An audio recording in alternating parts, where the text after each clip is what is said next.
I would never have guessed that I would be talking about relational alchemy, relationship alchemy, advancing or evolving yourself, maturing yourself through the container of a relationship. I mean, you could just say conscious relationships. I already, that was a term that I recognized years ago, and that's been around for decades, just having a conscious relationship. But this is more than a conscious relationship. This is a conscious relationship. Definitely, it is a conscious relationship.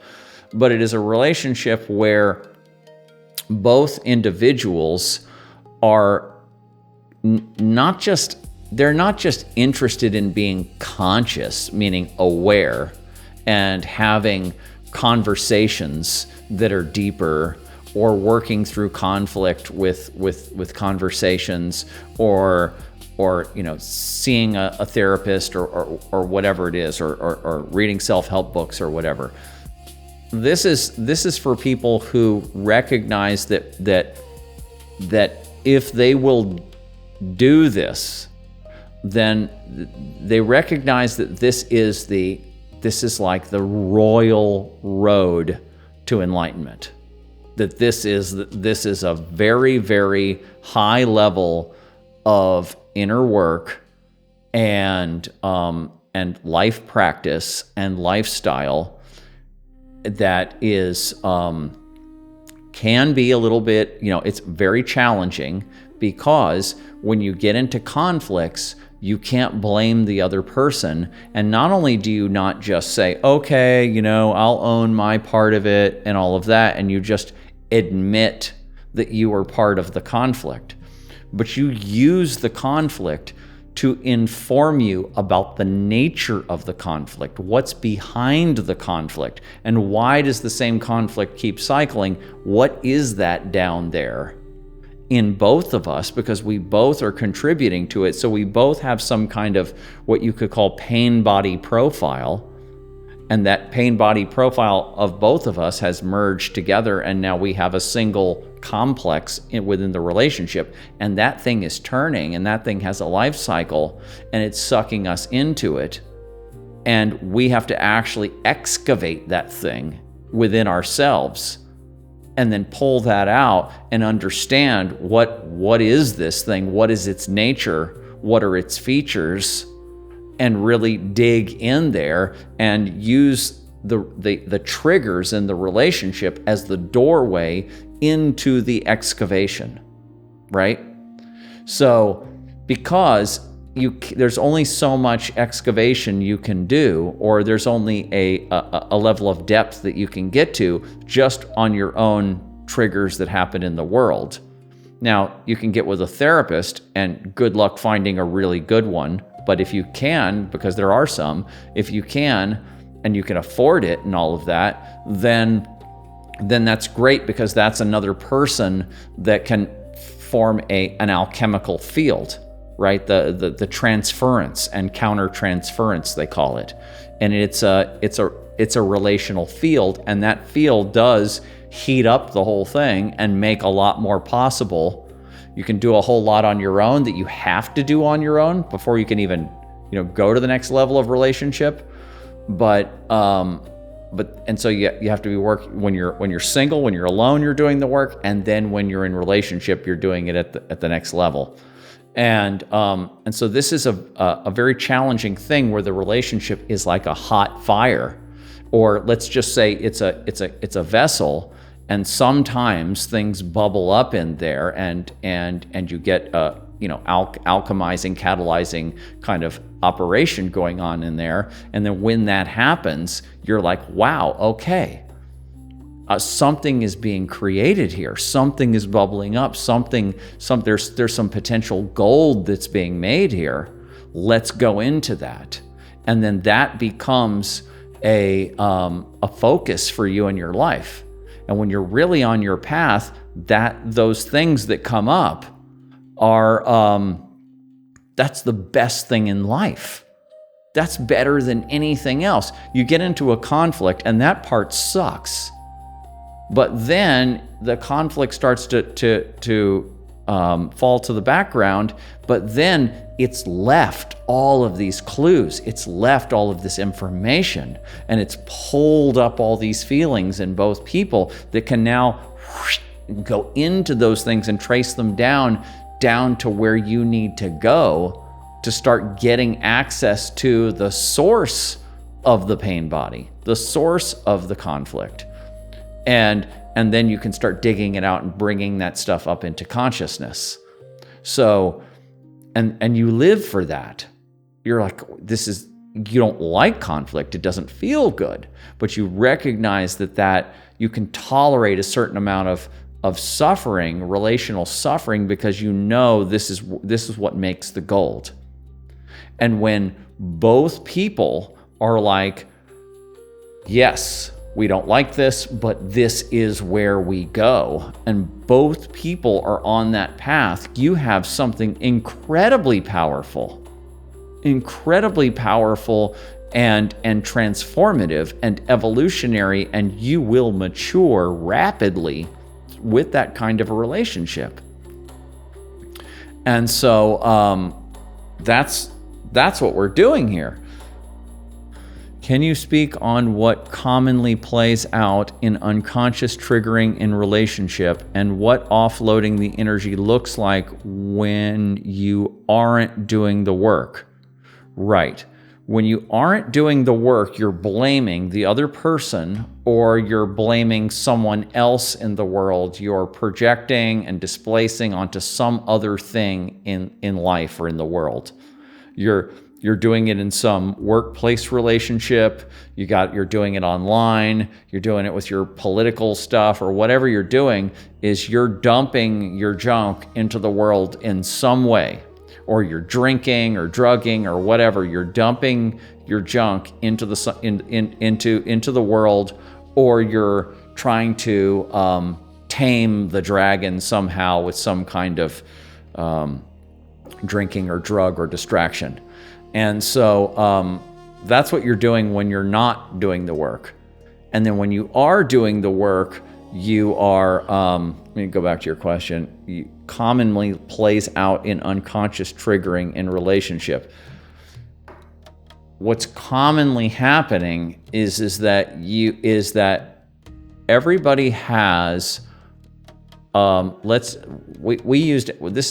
like Eckhart Tolle's term pain body. Even though I would use IFS, I would use Robert Moore's archetypes, I would use Jung's ideas, use all kinds of different layers or maps, let's say, to address this. But I think the pain body one is a really good basic level understanding. And the literature on it is very simple to read. It's just like 1 or 2 chapters in his books. And he's got lectures on it and stuff. So it's really useful, because it's just, there's not a whole lot of studying or imagining that has to go on to make this click in your head. But so depending on how you were wounded, or how your parents or ancestors were wounded, you get passed on some kind of patterning, some kind of profile that is particular to your upbringing, to your heritage, to your particular traumatic events that happened in life, and your personality and all of that.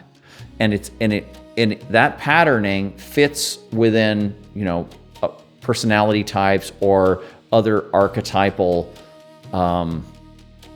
lines. So it's individualized.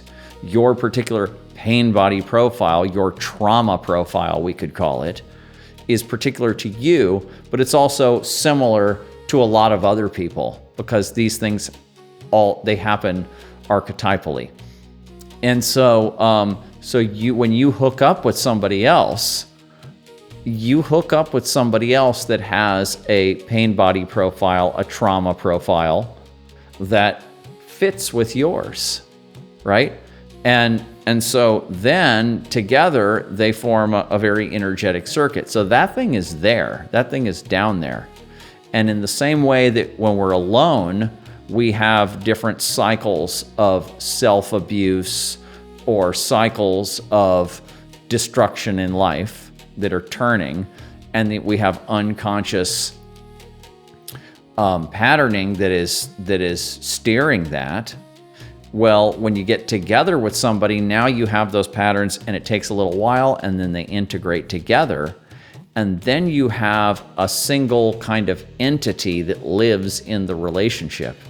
And that thing is looking or waiting for its next opportunity to get an energetic fix, right?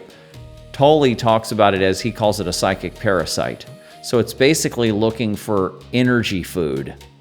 And it gets high on what makes you feel bad.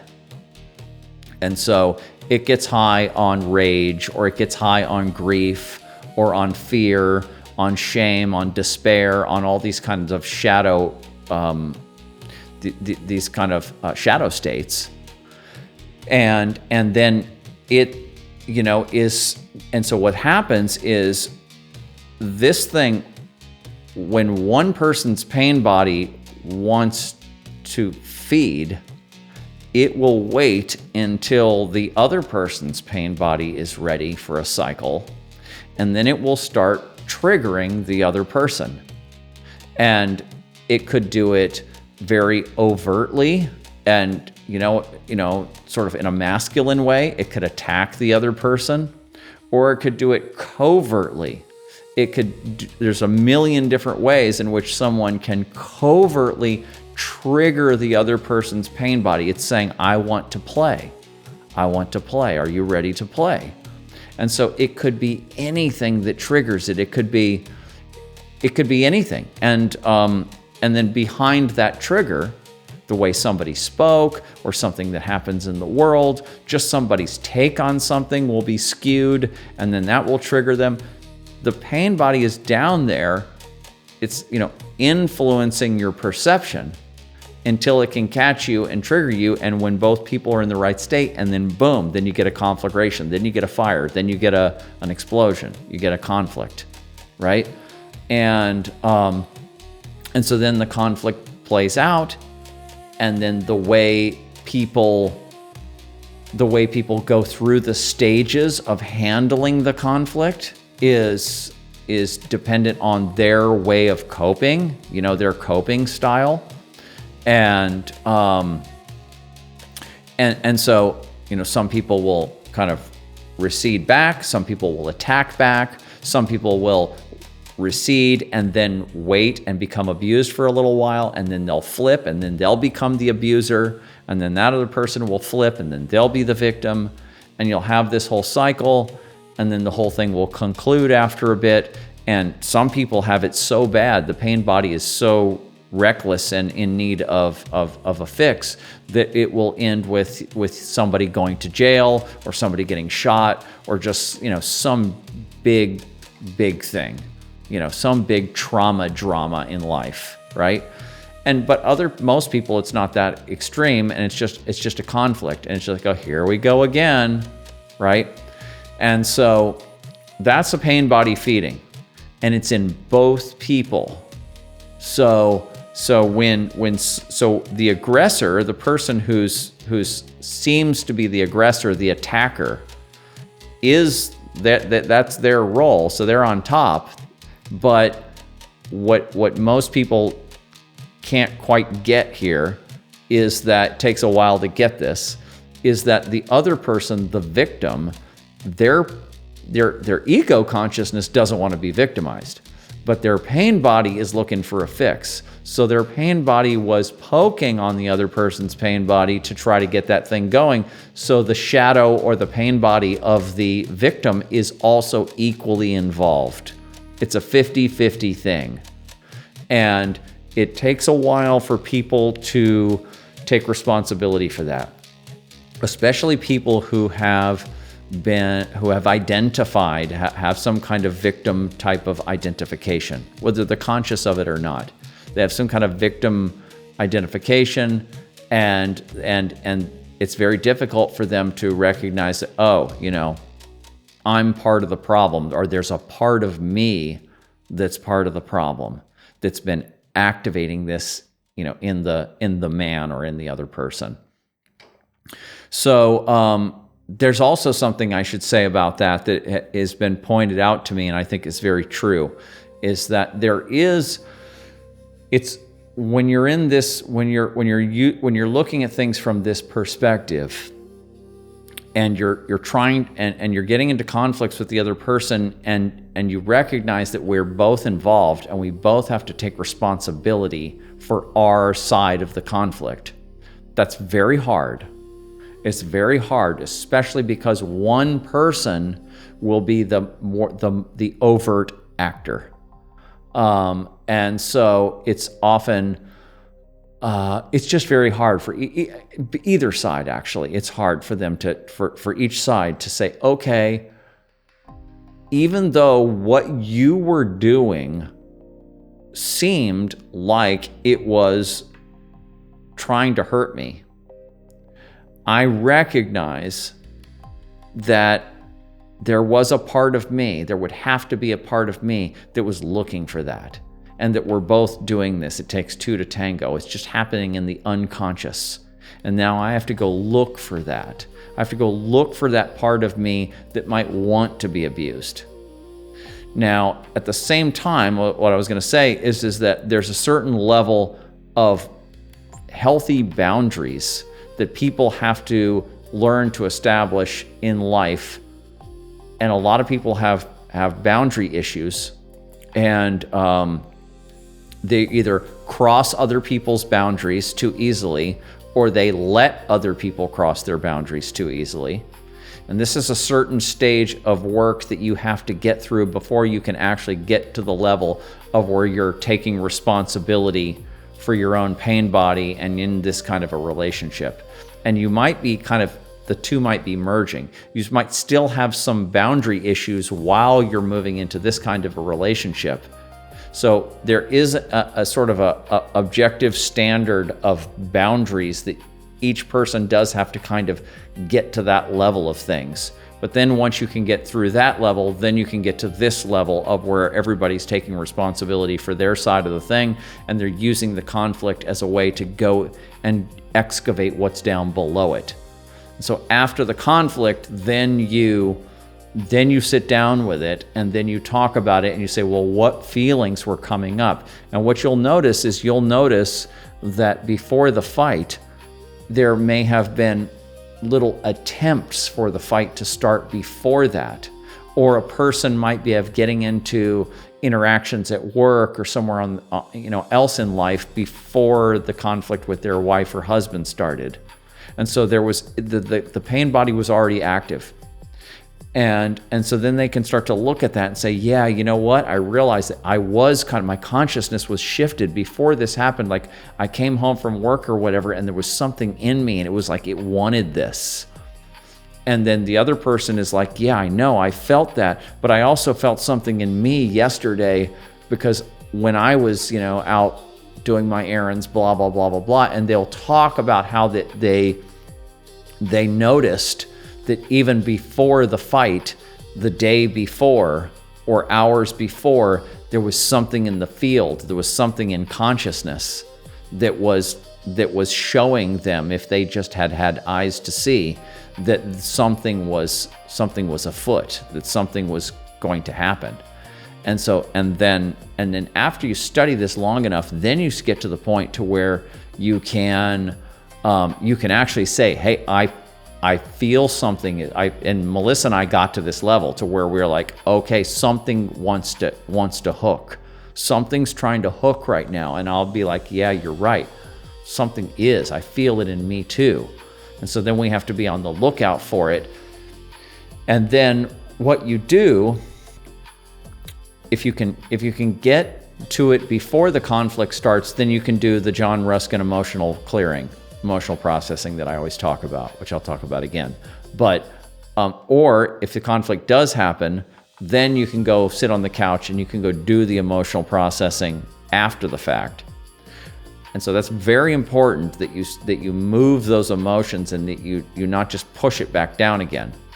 But it's also important that you actually be an alchemist, you be a magician, you be an inner scientist and you actually start using some kind of useful model for understanding what's going on down there, and you use that to dissect the problem or to